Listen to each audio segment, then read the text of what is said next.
Good morning, everyone, and welcome to our second Entrepreneur in Residence program. We'll be starting momentarily.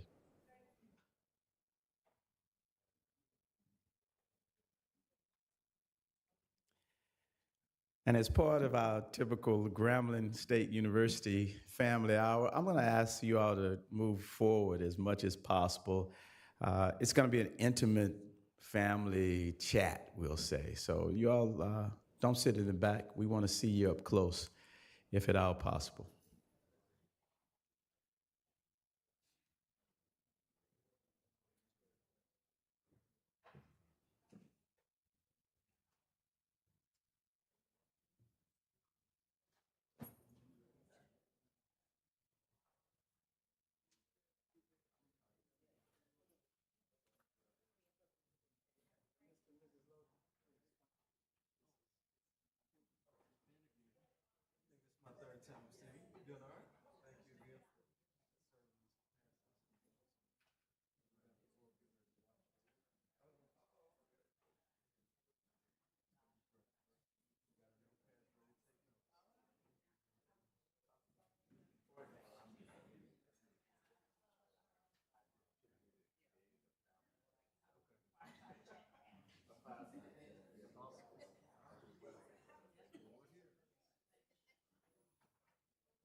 Turn the volume up, gummy worm.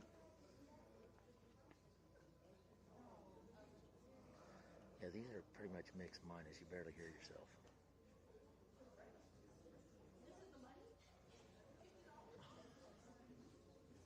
Yeah, that's the way it's supposed to work. I wonder if our little remote thing would work on this camera. Except I don't see a place for the remote to tie in on this one. It's a single pin remote.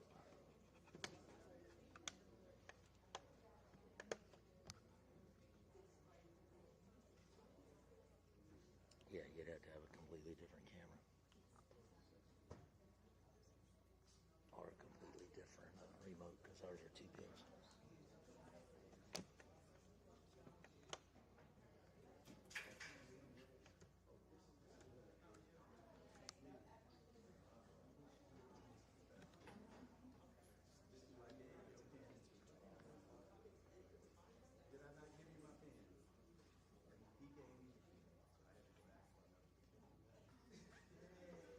I'm going to go straight with this.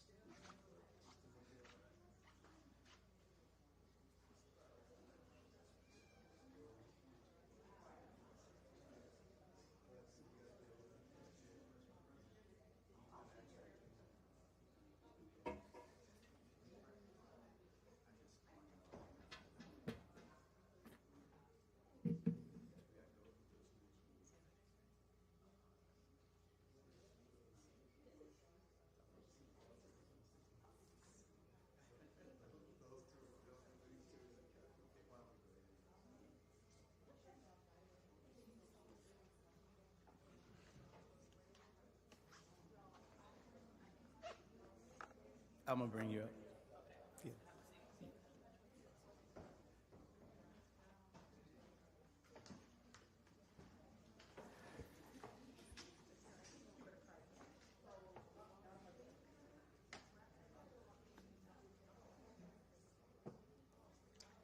Got 4 chairs and I asked for 3 microphones. Good morning, everyone, and welcome again to the Entrepreneurship in Residence program, sponsored by Grambling State University Student Affairs and the Grambling State University College of Business, along with the Grambling State University Grandpreneurs and the Grambling State University College of Business Association.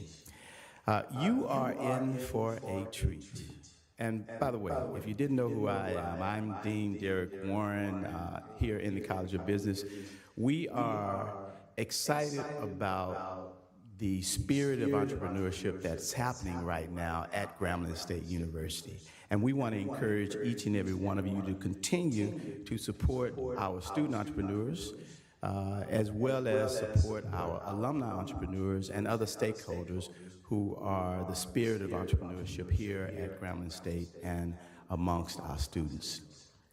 With that, I am going to now ask that our distinguished guests and our student leaders and panelists would join me on stage.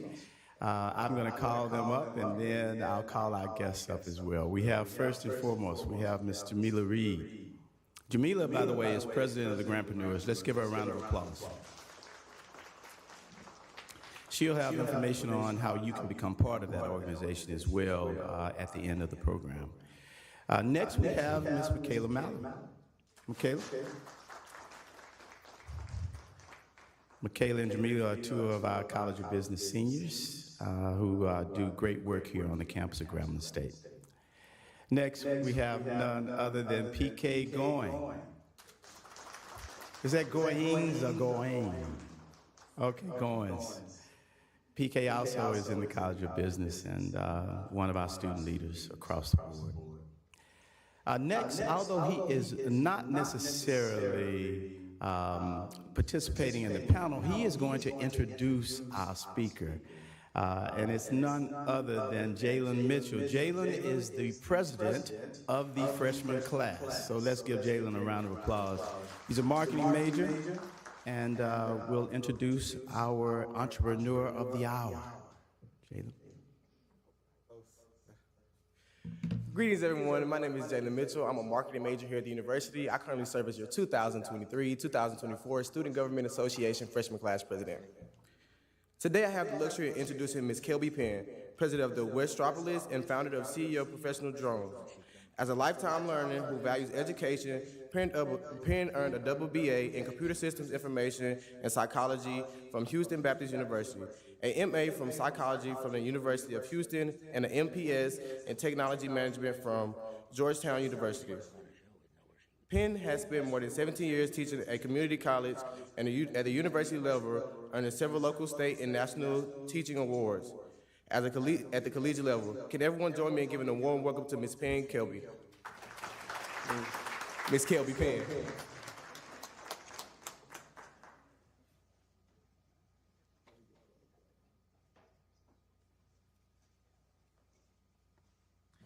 Now, everyone, this is going to be an interactive panel. We expect you to ask questions from the audience.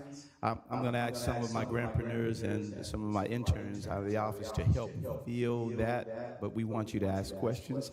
And our panel will, of course, lead us in those questions now.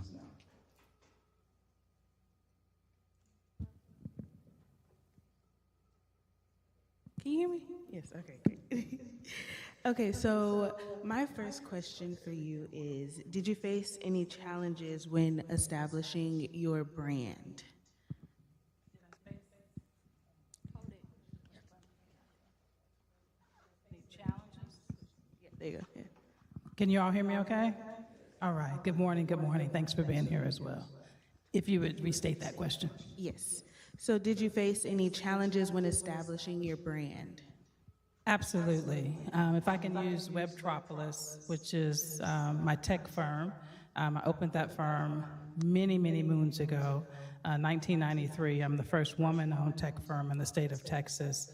And in opening that organization, I felt at that time that I needed to not be as clear as to who the owner was, because I thought at the time it would put me at a disadvantage as a woman of color.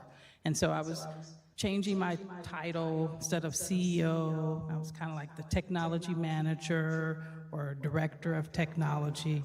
And then at some point, I decided to not be so safe and to be more bold in my approach to my business, and started concentrating on what we do and not really being so overly concerned about who was doing it. And so making deliberate steps, learning more about what marketing is. I'm not an expert in that area. And just pulling in help to make sure that I had a solid brand with a reputation that backed it up so that it could proceed as I went about into the business world. Very good. Thank you.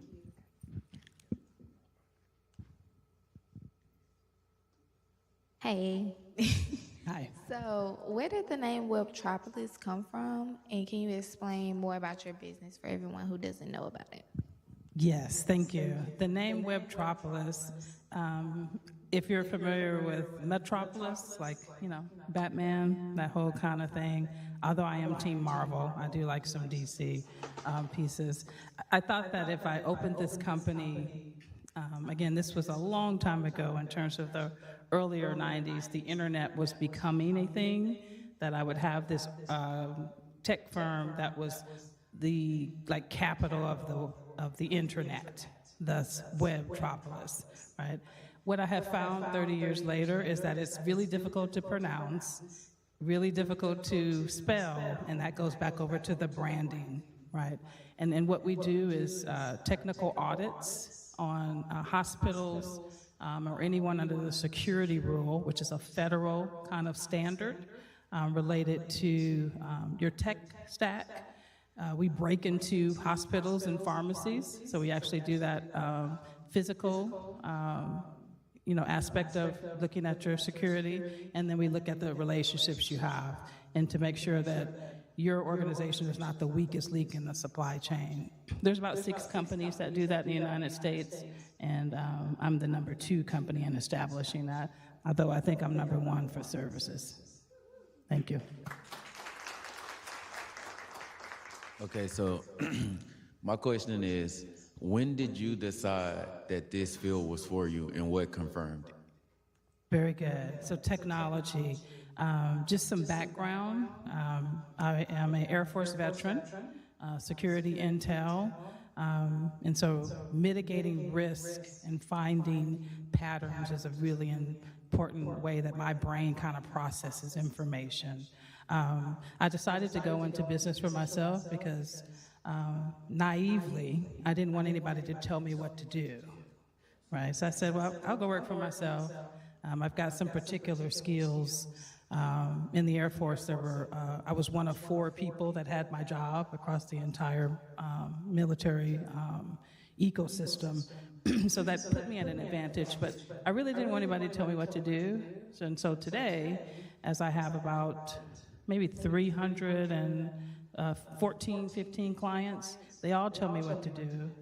Their teams tell me what to do. And then sometimes we have these cross-functional teams, and they tell me what to do as well, respectfully so. So it didn't work out the way I thought in that way. And I've learned that in order to be a good team lead, which is what I've always aspired to be, you've got to be a good team member. And so over time, I've matured to understand that is the success, is being a good team member. Very good. Thank you. Okay, so my next question is just more of a clarification question from the one I had before when you was talking about you being the only woman of color in this industry. Can you elaborate on the ways that you advocated for yourself as far as diversity, equity, and inclusion in that industry? Yes, and so fortunately, there are more women in the space, and I've been as deliberate as possible in helping make sure that I'm not the only one. I don't know how much honor it is in that. Sometimes you're going to be the first, but you've got to make sure that you widen that pathway for others. In terms of equity and inclusion, I've had the good fortune to speak even globally related to what was formerly DE&I. I really like to talk about safe spaces versus brave space. And so what I've contributed to these discussions, whether it's, the fortune of being here or the FAA and other spaces that I work in, is that one can be safe, but it's more important that we're brave. And that doesn't mean you're not scared or nervous, and you don't have to know 100% of everything, but you've got to, certainly be brave when there's an opportunity to be so. And that's gotten me pretty far. It's gotten me kicked in the butt a couple times in terms of not being as prepared or just having some things I needed to continue to work on. But I believe in diversity of thought and being inclusive, and as most of us probably practice here, especially with the reputation of Grambling, is to, when we talk about DE&I, there's clear research in business that diversity of thought brings about innovation, greater revenue. And so if we extend that table out, if you may have heard that before, it just makes the business environment and the people that we serve, clients and so forth, just a better place. So I always look to extend the table versus to make it so exclusive that only an elite few can benefit from all the benefits that are proven data-wise with being inclusive, for example. Did I answer your question? Yes, it did. Thank you. Okay, very good, thank you. Okay, so my next question is, being the first women firm in Texas, what does that mean to you? I'm very proud of that. And as I continue to age, thankfully so, I certainly don't want to appear to be arrogant, but I am proud of myself in that capacity. My grandmother, who has passed on, didn't graduate from junior high school. She was an incredibly savvy businesswoman. And I like to think that I'm more of the legit version of what she could have been in terms of education and opportunity. And so, it is tough at times, but again, we're typically tougher than we are sometimes aware of. But I always just think of that, it's an old gospel song, I ain't no ways tired, and just continue to take those steps that I need to take to, again, open the pathway to others, but also keep a really solid reputation so that it precedes me. I do very little marketing, and so branding is something that's a fairly newer thing, maybe the last 5 or 6 years for my company. As an auditor, I get calls, normally referrals, but the other parts are making sure that my reputation is solid and that, if you're gonna have a kind of little snatchy attitude sometimes, you better be doing all your stuff right as well, right? So just kind of how I look at things. Very good. Yes, sir. Yes, sir.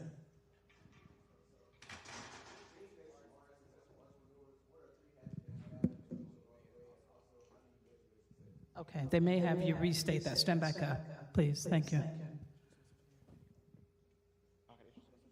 Yes, say the question again. Thank you. Okay, so being that you are a successful entrepreneur, my question is, what are 3 habits that you have that helped you along the way, and also how do you measure your success? Very good. Well, one, I think being a successful entrepreneur is a fluid statement. It's not just one particular milestone or one revenue milestone, or I've been open for X amount of years. It's a constant piece. And so I think that first defines what successful looks like. The other parts of that would be, I've survived the dot-com boom, bust, the depression, recession of 2008, COVID, and all those things. And so knowing how to be lean and mean when possible. But if I said 3 things that I need to do is get some rest, have a great support system, and so that often leads to accountability, and also be a constant learner. Being here at this university is a blessing. It's a gift. I know you guys want to graduate and go on to your next steps, but being a constant lifelong learner, because the one thing that we do know is that nothing does truly stay the same, right? So I think those are the things that I would encourage any of you all to be mindful of as well. Very good. Thank you. Thank you.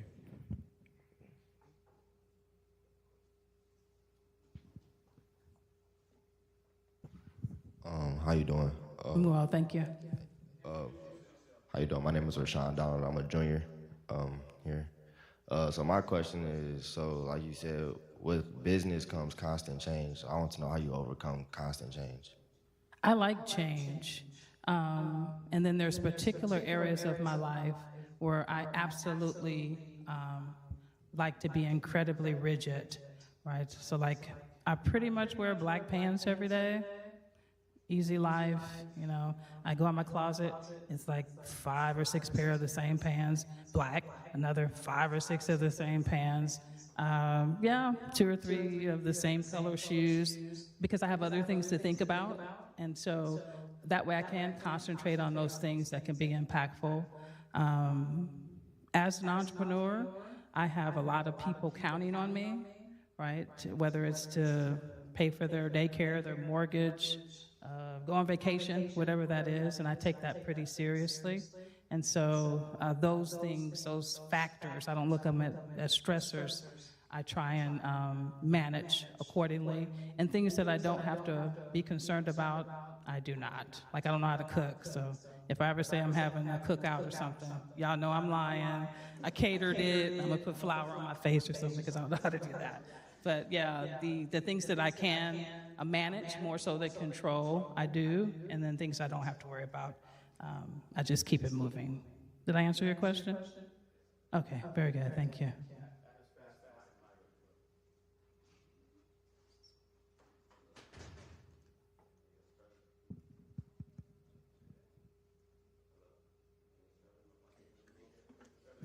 I think you have to push the button, they were telling me, yes. You have to hold it for a little second. When it turns green, start talking.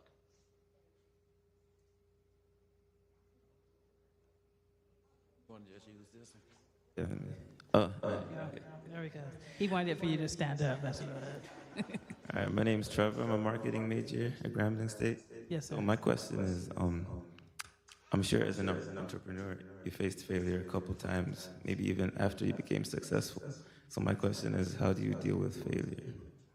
I have absolutely faced failure. And so I would say I probably have had more impactful failure than success. For example, okay, we're going to keep this between us. Okay, so this is between us. Yes, it's a brave space, right? So once upon a time, I bid on this HUD, you know, the housing department. It's a federal piece for this contract. And it was maybe about 40 companies that were bidding on this particular contract. And you had to go through workshops and you know, have your financials audited and these numbers of things. I got all the way down to the last 2 companies, my company being one of them. And part of this contract stated something like, if you're awarded the contract, you have to be ready to go in 30 days, right? So I was very confident that I was getting this contract. Why wouldn't I get this contract, right? And so I went out and I purchased about $80,000 worth of equipment that I needed on credit. This was not coming out of my checking account. I purchased all of this equipment because, again, I knew I was going to be ready to go. So they do the announcement. I didn't get it, right? I didn't get the contract. And I had $80,000 worth of equipment that you can't just use anywhere. And so I was really upset. My feelings were hurt, and my ego was impacted. And I remember still to this day, and that was many, many years ago, how that felt. However, the other guy who got the contract, he didn't have the equipment. He also didn't have the credit that I had. I didn't know that initially. So what I ended up doing after being all sad and crying and stuff, I mean, I don't cry about it a lot, but I was crying and everything all weekend. So I reached out to him and said, hey, you have the equipment? I knew he didn't have it. I said, let me rent the equipment to you until you start getting those checks in from the county, for example, which takes a while. It's not something that happens in even a month or two sometimes. And he was like, okay, I can do that. And I said, since nobody understands this contract as much as you and I, why don't I come and support you and work with you on it, right? And so boom. So he ended up buying the equipment for me. I didn't get 100% back, but I got the rental, plus he purchased it. I also developed a better relationship with my credit card company, who did not appreciate that I didn't have the money at the time. And so I took the failure, which felt bad, and turned it into an opportunity. He and I still send Christmas cards. I haven't seen him in a long time, but I ended up helping him for about a year on that project before he really got solid enough to be able to kind of grow without me. So there's some lessons and failures. It may not be always that big, but oftentimes it's a moment to be reflective and to keep it moving. You're just not going to win at everything. That's not how life is set up. And if you do, you're probably not taking a lot of risk. Does that make sense? Very good. Thank you. Yes, ma'am. Okay. Hi, my name is Lulun Tuli. I'm a senior computer science major at Grambling and also one of the founding members of the Women in Technology Club here on campus.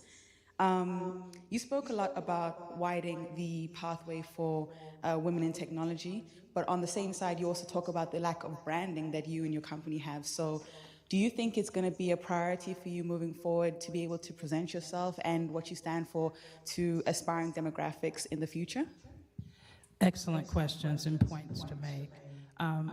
The way that I have felt I can make the best investment to widen that pathway is to go and teach, right? And so I have the pleasure of teaching at colleges and universities, which is very time-consuming. I don't know if you all know this, but being a professor, part-time, adjunct, full-time, associate, it's very time-consuming.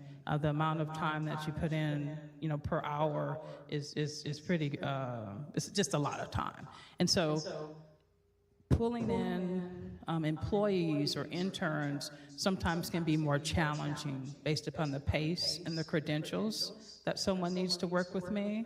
But what I can do is go into the classroom, right? I can spend time or on advisory councils.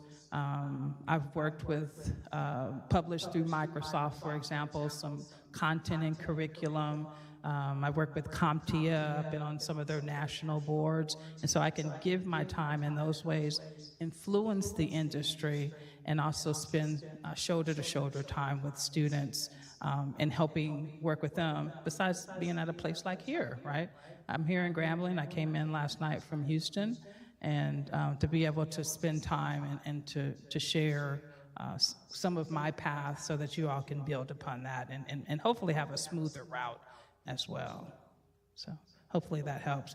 The branding part, because I'm an auditor, I'm really careful as to how much we share about our organization because sometimes we're doing some really challenging audits, and IT departments have to be sent home for a week or two while we're auditing, and it's just some security aspects that we need to be mindful of. But I find helping you all make some decisions now, have some experiences, and learn from the challenges that I have had is my best investment right now. Thank you. Yes, sir. So, being the first to do something to me means that you've sat in the uncomfortable seats so that everyone else can sit or at least be more comfortable than you were. So my question is, tell me about a time that you were this close to giving up on all of your dreams, and how did it motivate you to continue? Let's see. Let me think about that. I know if I start from the reverse of that, if you would entertain me for a second here. I've never been close to giving up all of my dreams, but I certainly have needed to make a decision to stop doing something associated with a goal or a dream that I've had. My problem and my growth opportunity is sometimes I don't know when to give up something. I don't know when to stop. the journey is that you tried, not that you accomplished what you came out with. And that's been a growing pain for me, and it still is. And some of you may have that same, trait, so to speak. Because I do have people counting on me, I take that really incredibly serious, and maybe that's, being a caregiver as a child and military background, and I'm a mom as well, and I have great team members that work for me. I don't always have that luxury, right? I got to make payroll, right? Nobody want to come to work and they don't get paid. That's not cool. But yeah, I've had to learn how to, again, stop doing something and know when to turn or close the door. And so that's my struggle more so than the ease of giving up. Okay. Thank you. Good morning. Good morning. My name is Asada Wright. I am a business management and marketing major here at Grambling State University and two-time nominated Entrepreneur of the Year, one-time recipient.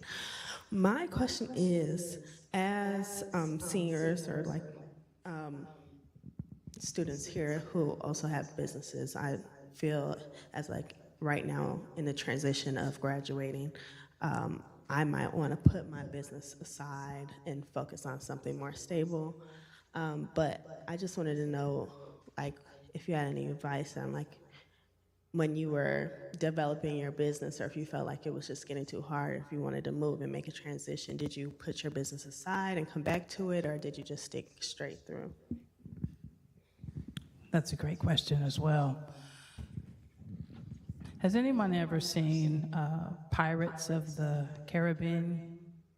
Right, the treasure and pirate kind of movies, right? There's a whole series of them. The running theme in those types of movies is that the pirates always have a treasure map. Now, it might be a map that they have to hold up at 90 degrees and turn it upside down in order to figure out how to get to that treasure, and work with me on this piece.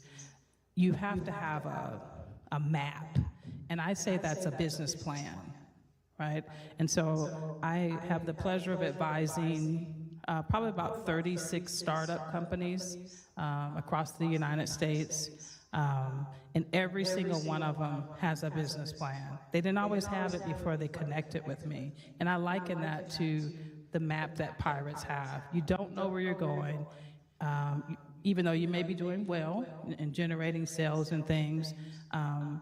Understanding what you need from year 1 to year 2, if you need to stop because it's no longer profitable, who your competition is, if you're going to graduate from Grambling and then head to, say, Chicago, Illinois, can that business move with you?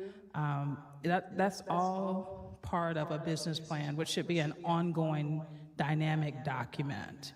And so setting aside your business, if you're able to concentrate on it, especially once you finish school, maybe you can afford to give yourself, 6 months or several quarters to say, what would it look like if I were able to concentrate on my business outside of class, which in itself is very impressive. You may find that business is viable and that you need to add maybe some more streams of products or services in order to get yourself where you need to go. And so I don't think it's as easy as a decision. I would imagine you can feel that way as well in terms of, do I do this or do that? What I encourage is that a business is a business, whether you spend part-time or full-time. It's not a hustle. That's just not language that I like to use. You're either concentrating on your business with the other obligations you have, or you aren't. And because you can put a hustle aside, but you can't really necessarily put a business aside because you've got paperwork and sales tax and all these things to do, and that means that you've got to concentrate in on that. So would love to connect with you too and learn more about the type of business that you have. Very good. Thank you.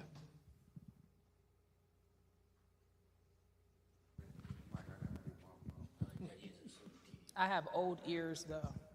Yeah. All right, Yes, how sir. you doing? I'm My good, name is thank you. Barry Bear. I'm a senior business management major. I talked to my professor before. I want to be an entrepreneur once I graduate. And he's always told me it's better to work for a company before you go out in the field.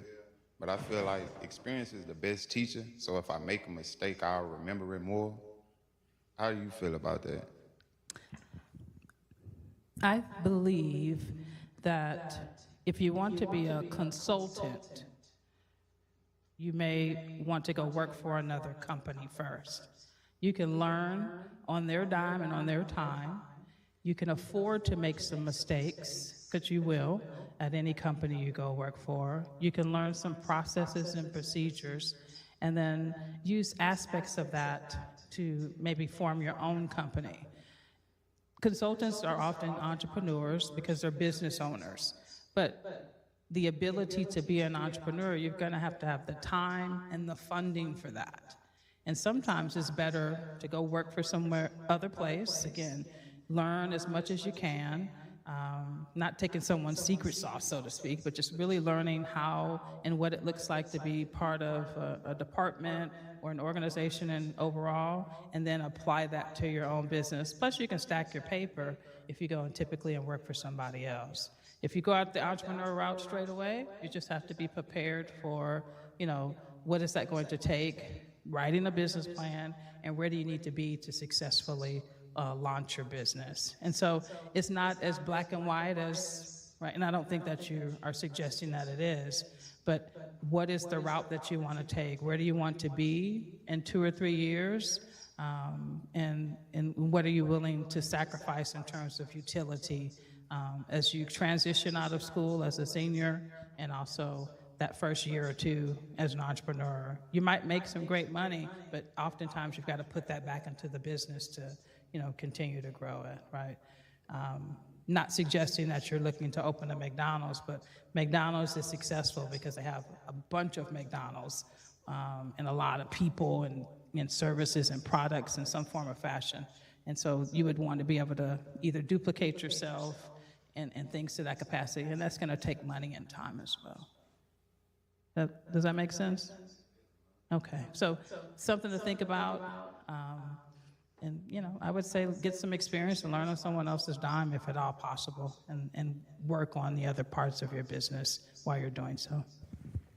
Thank you. Hi, my name is Jabria Norris. I'm a double business major here at Grambling State University. I'm business management and computer information systems.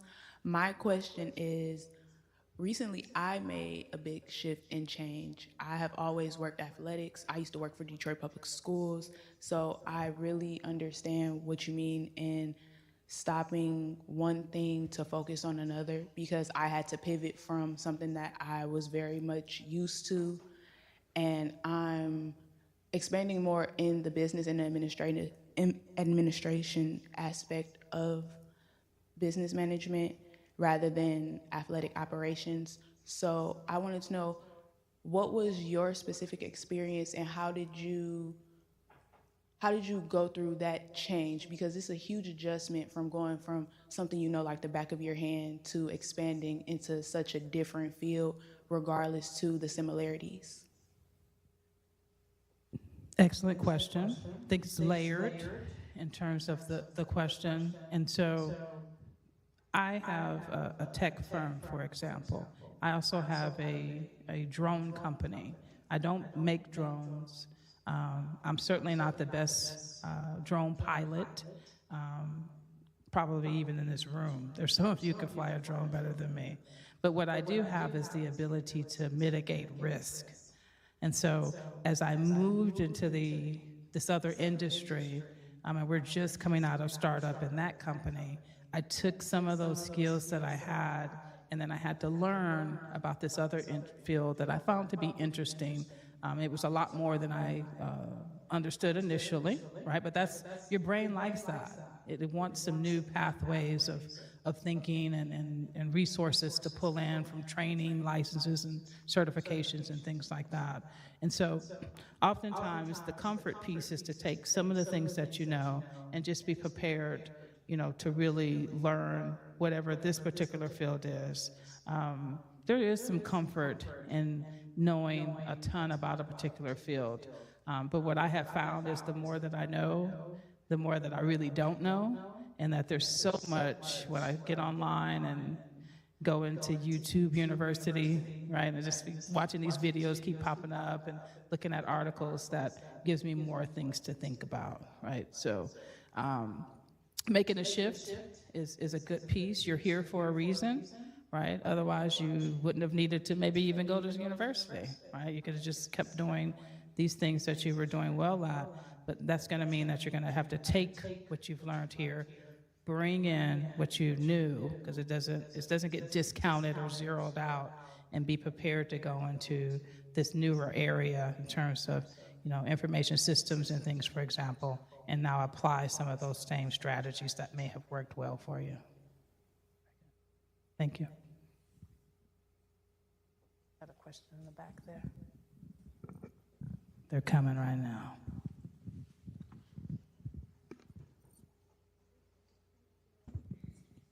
Good afternoon. My name is Christy Hamlin. I'm a 2003 alumni of Grambling State University and a fellow entrepreneur. So I have two questions for you. Yes, ma'am. How were you able to build your capital for your business? Because this day and age, everybody wants to start a business, but they don't understand the money that you need to actually invest in your company. And the second question is, how were you able to build the team around you? The people that pour into you when you can't pour into yourself, and the people that have the appropriate skill sets to help you be successful. Very good, thank you. In terms of capital, I worked in Asia and across the continent of Africa on some particular work for a period of time, and I was able to save some money as a result, and it kind of likens back over to the question earlier, like, should I go work for somebody or work for myself? And that way I was able to save some money. I was lean and mean, and so no new car, you know, all my friends was going to Jamaica, you know, see my head, they was doing all that, and I couldn't do some of those things because I knew it's utility. If I give up something now, and I work this plan, make corrections to that plan, start the plan in a different direction, I will be okay, and even better than that down the road. And so basically, I saved some money. It's hardly ever as much as you think you need once you're actually in the entrepreneurial role. And I'll tell you one of my secrets, which I encourage young people like you all to do often. I got a part-time job. I worked at a bank Friday and Saturday. I was like the paycheck teller. So people got paid, they only came to my line. And I worked that job Friday and half a day Saturday for well over a year.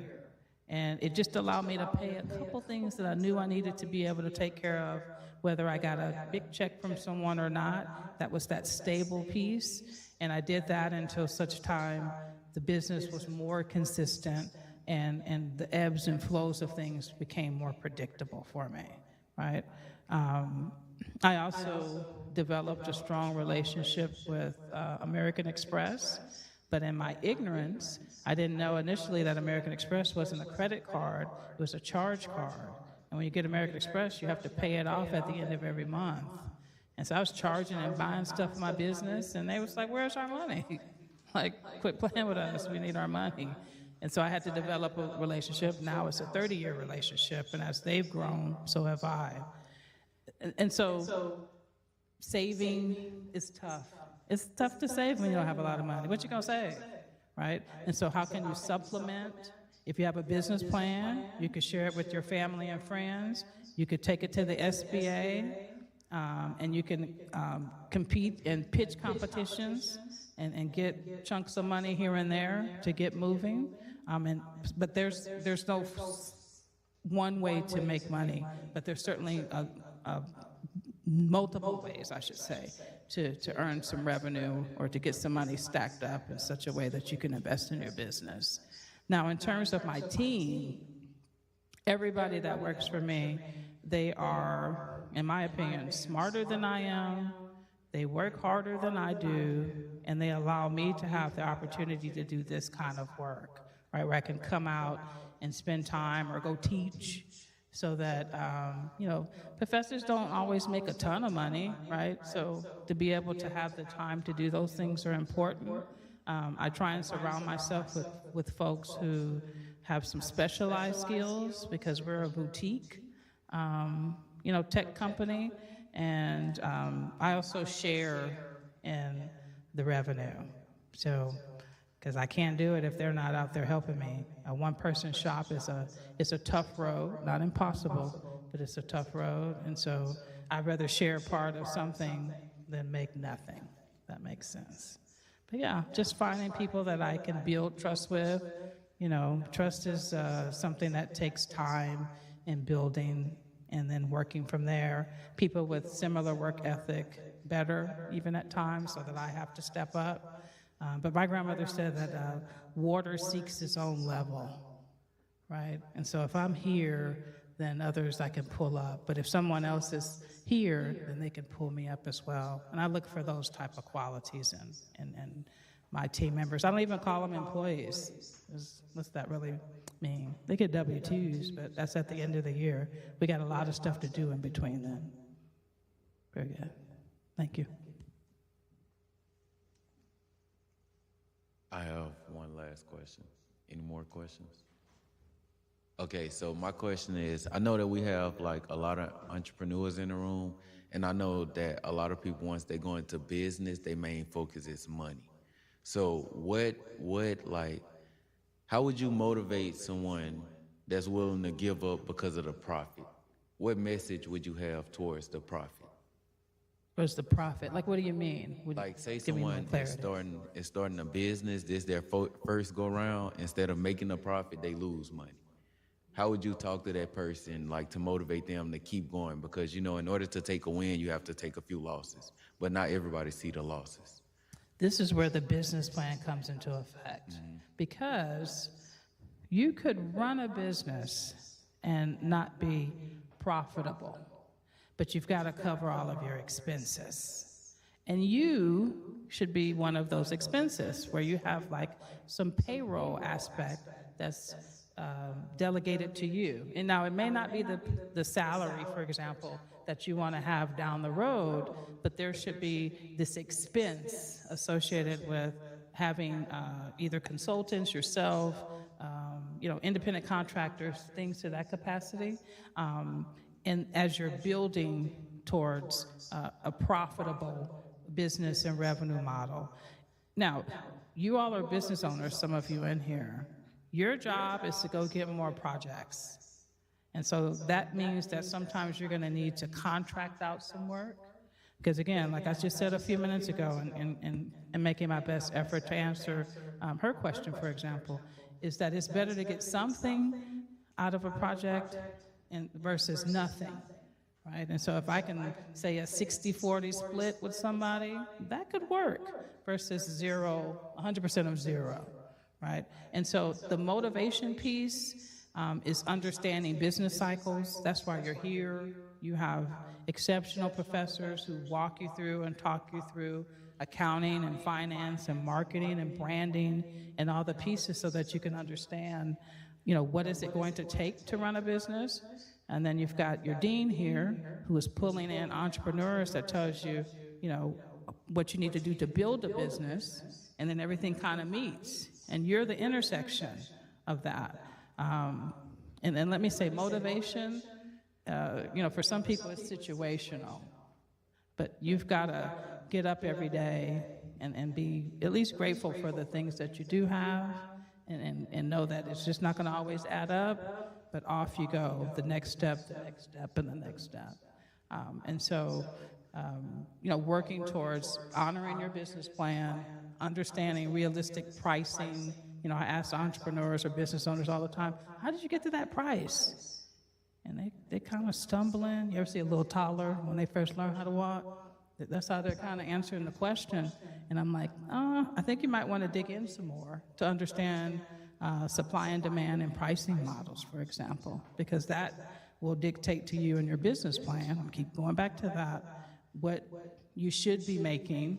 Then you'll know if you need to supplement your income and build and grow, keeping good credit, cleaning up credit if you don't have it so that you can look at some other funding and other opportunities and just continue to build from there. So that might be kind of a wide way of answering that question.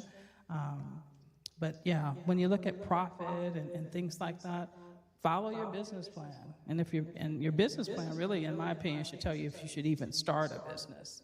And if not, then what do you need to do to fine tune or to build upon if this is a viable business? No doubt that you all are brilliant. You can come up with great things to do. Is it viable? Is it a demand? Is someone doing that 30 minutes away? The internet's changed everything. Is someone doing it 24/7 and you're doing it from 9 to 9? What does that look like? And that's why you'll have folks like myself, again, your professors and others who can help you make some good decisions about what you're working on doing, for example. Okay, thank you. Okay, I have my last question as well. I know a lot of our students may have an idea to start a business or just scared to start it. What could you give them to push them to just go and start? Sure.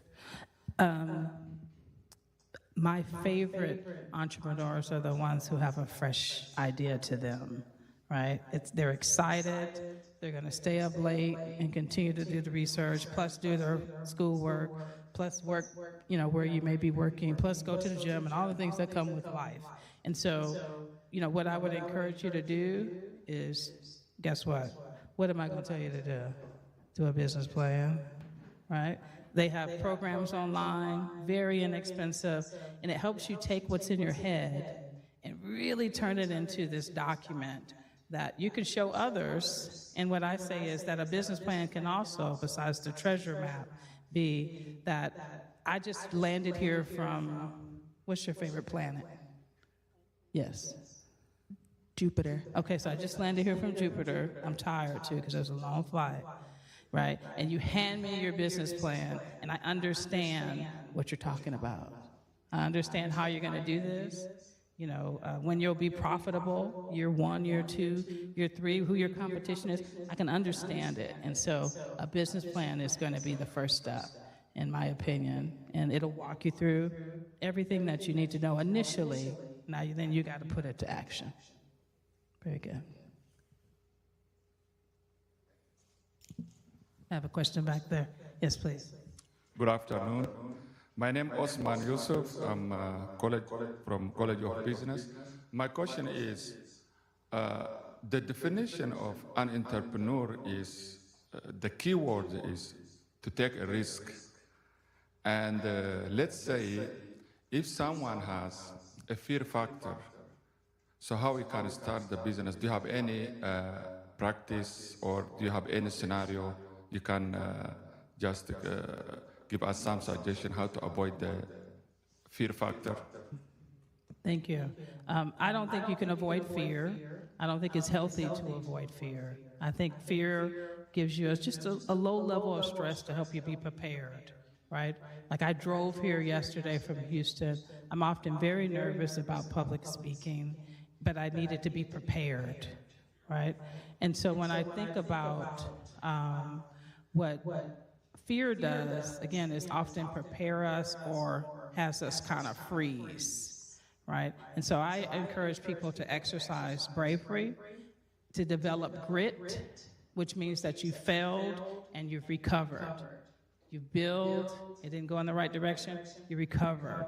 And so fear, just like conflict, is not avoidable. It is what are you going to do to move past that. I can tell you, as far as I know, having traveled the world and also, lived pretty close to home at times, I've never seen a person die from starting a business. Just not happen. Never seen a person die from building of course, I'm gonna say business plan, right? That's just not happened, right? And so fear is good, it'll keep you on your toes. Being petrified, now that's a whole different conversation. We don't make good decisions when we're just petrified. And I liken that to, and I know we're coming to the end here, but I liken that to, I appreciate hungry people, but man, it's really challenging to be around starving people. Hungry people, you know, they kind of, they're keeping it moving. They're looking for the opportunity to understand. Starving people, it can be a very short-term piece that they're reaching for because you don't always make the best decisions under those conditions. And so hopefully that gives you something. Being scared, you're going to be that. I mean, if you're not, then we probably need to have a different conversation. But being brave is much more important, and it comes from recovering from failure, for example. You know, what are you going to do when nobody's looking? What are you going to do when everybody is looking, right? So I hope that gives you some clarity. Thank you, sir.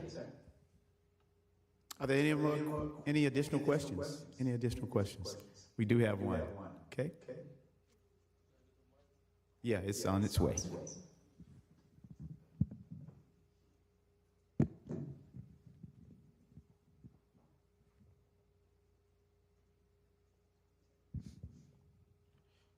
Good day.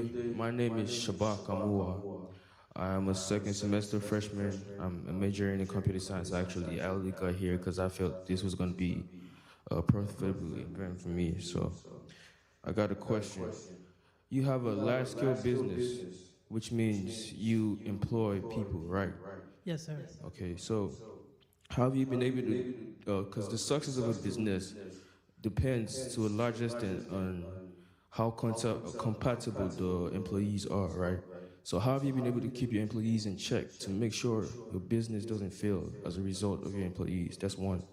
The second question is, have you ever been involved in a major crisis financially where you haven't your profit is below your expected, income, and you can not be able to like pay, expenses and the salaries of your employees? How have you been able to deal with that? If you have ever experienced anything like that? Yes, sir. Thank you. And I may need you to restate because I want to make sure I answer those questions. So the first question was related to employee. Restate that because I'm trying not to answer. I have to listen more than be preparing my answer. Give me the first one. Yes, please. I just asked, how have you been able to keep your employees in check? Very good. Okay, so first, don't keep anybody in check. Yes, and I get what you're saying, but what we think, what we say, impacts how we behave. Yes? And so there's no keeping anyone in check. My team and I, we would meet at our office Monday through Thursday. We stopped doing that. One, I just don't like to talk to people very early in the morning. I'm up in the morning, but it's not my best time of communication. And so everybody starts at home. What I expect is that people will do what I'm paying them to do. I expect that people will do what they signed up to do.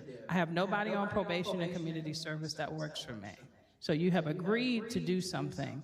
My job is to give you the resources that you need to do your job. I can't even guarantee you that it won't be stressful. I just don't, because it is stressful. But the very nature of getting up every day is stressful for some of us, right? And in that, we're being brave, if I can jump back over to that, right? And so I look at my employees as a partnership. We're a team. I can't do it without them. They could go anywhere and go work. I can't do what my business mission is without them, right? So that's how I would answer that particular question, if I may. Okay. Yes, sir.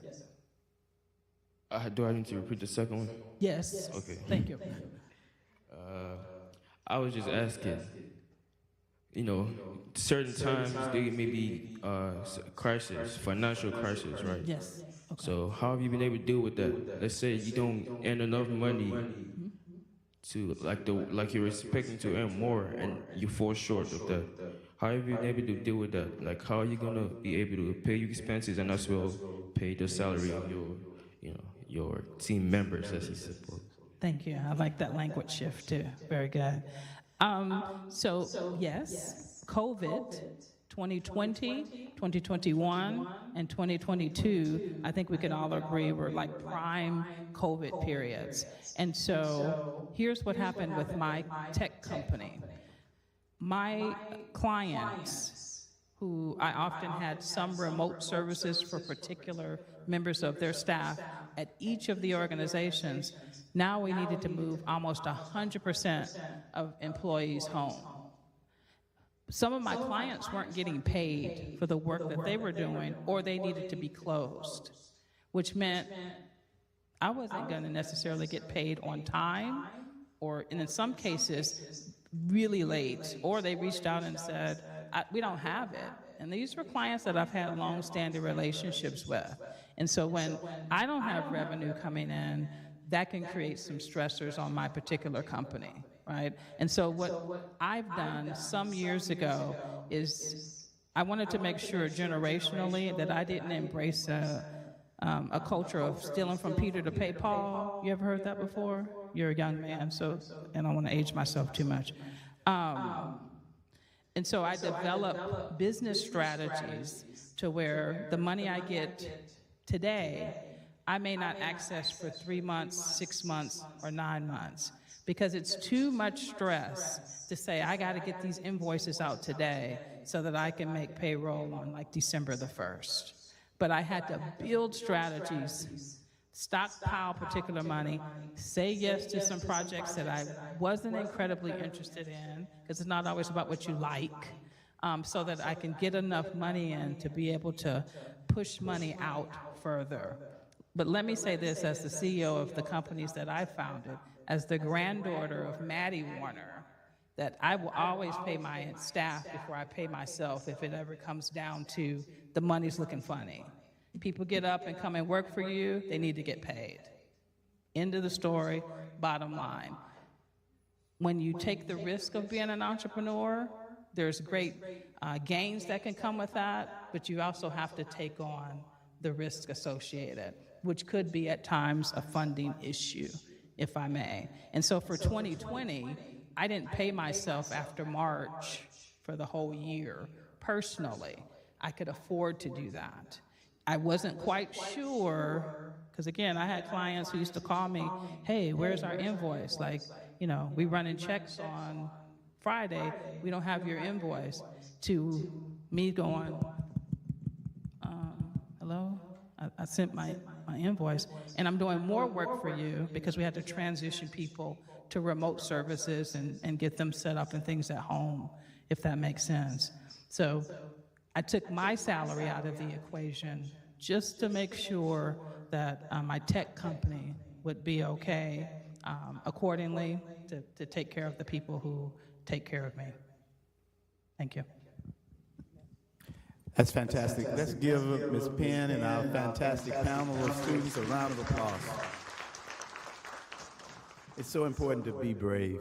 It really is. That resonated with me. Our panelists, I will say, speakers have been brave today. They didn't know they were going to drive this panel until today, so I'm thanking them for being brave. Give them another round of applause. Our freshman class president, he was brave today. He didn't know he was introducing the speaker until he got here. Give him a round of applause as well, Jalen. Great job. So important for us to be brave. Here at Grambling, I think we are brave every day. And in an act of gratitude and in the spirit of the Grambling State University family, Ms. Penn, we want to give you something, a token of appreciation. On our way over here, she told me, she said, I like that bag you carrying. I didn't tell her it was for her, but it is for you, Kimberly. Thank you for all you're doing for GSU. Thank you, sir. Thank you, thank you. Thanks for having me. You're very welcome. I have a couple of announcements to make.